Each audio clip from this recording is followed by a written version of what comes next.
In the mid-13th century, the Islamic world was experiencing a golden age. Baghdad was the capital of the Abbasid Caliphate and the center of global civilization. It was home to great scholars, mathematicians, physicians, and astronomers. Meanwhile, in the vast grasslands of Mongolia, a man named Temüjin had united the Mongol tribes. In 1206, he took the name Genghis Khan and founded an empire that would stretch across much of the known world. At the time, Baghdad was the largest and most prosperous city in the world, home to more than 2 million people. It was a bustling center of trade connecting the East and West. Goods from China, India, Persia, and Europe flowed through the city. Baghdad was home to the House of Wisdom, the greatest library and translation center of its time. It housed over 400,000 books, including works by Aristotle, Plato, Archimedes, and other ancient Greek philosophers that were translated and preserved there. Despite its outward splendor, the Abbasid Empire was crumbling from within.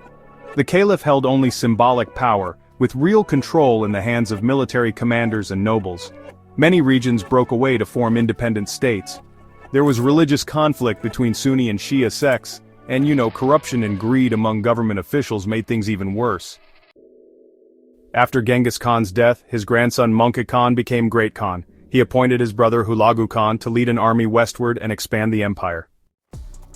Hulagu Khan was ordered to destroy the Ismaili assassins who were considered a threat to Mongol power. He was also tasked to conquer Baghdad and the Abbasid Caliphate, and to extend Mongol control into Egypt and North Africa. Hulagu Khan spent nearly 2 years preparing for the campaign. He assembled over 150,000 troops, acquired advanced siege weapons, including Chinese trebuchets, and recruited skilled artisans from across the empire. He also established networks of spies and reached out to regional Christian groups. Before heading to Baghdad, Hulagu set out to eliminate the Hashashin, or Nizari Ismailis, whose stronghold was the Alamut fortress in the Elburz Mountains. In 1256, the Mongols laid siege to Alamut, a fortress undefeated for over 200 years. After months of siege, the fortress finally surrendered. The Mongols destroyed all the fortresses. They burned the libraries, which housed thousands of rare manuscripts, and they massacred nearly the entire Ismaili community. In the year 1258, the Mongol army reached Baghdad. Hulagu Khan sent a message to Caliph al-Mustasim demanding surrender.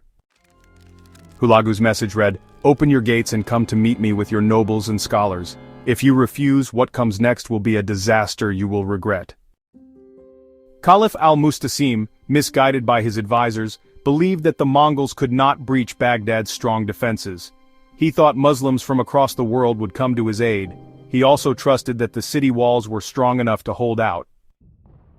The Mongols launched a brutal siege strategy. They diverted the Tigris River, flooding parts of the city while depriving others of water. Massive trebuchets pummeled the city walls around the clock, fire arrows set buildings ablaze, prisoners were forced to transport stones and supplies. After 12 days of siege, Baghdad's defenses just, collapsed. Caliph al-Mustasim made the difficult decision to surrender, hoping to save his people from further suffering. Hulagu promised mercy in exchange for surrender, but honestly, it was a lie. The caliph, along with his nobles and scholars, were immediately arrested without hesitation. The Mongols massacred the entire population, including women and children. People were grouped in thousands and slaughtered en masse.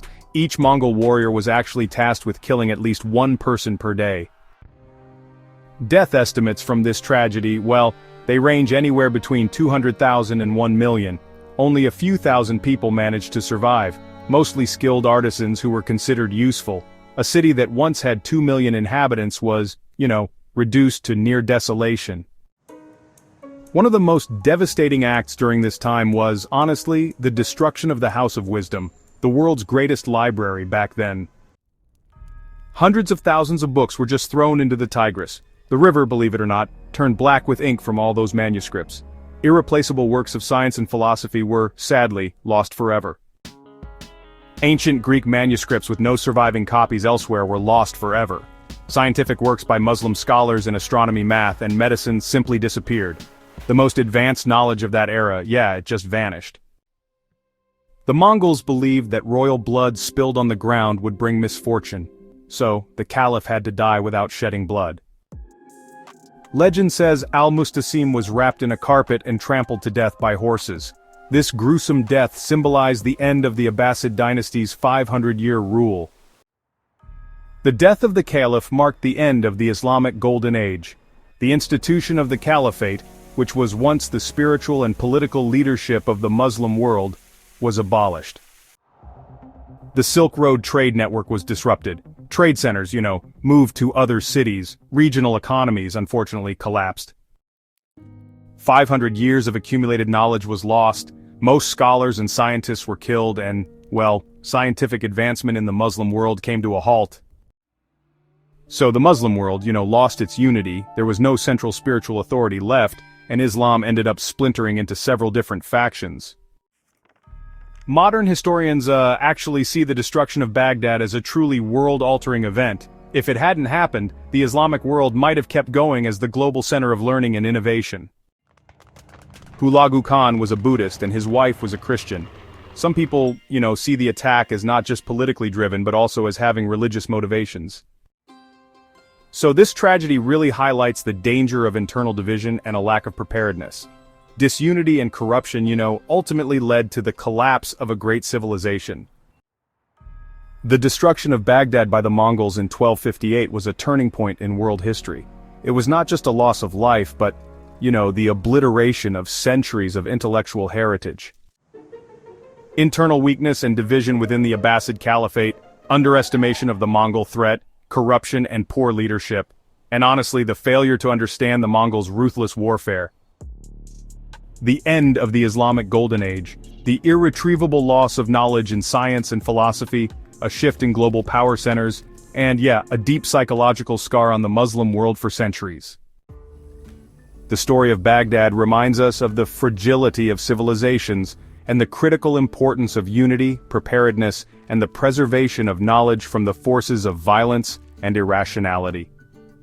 February 10, 1258 was not only the day Baghdad fell, it was the day the world lost its gateway to knowledge, and a permanent reminder of the value of peace, cultural diversity, and mutual respect.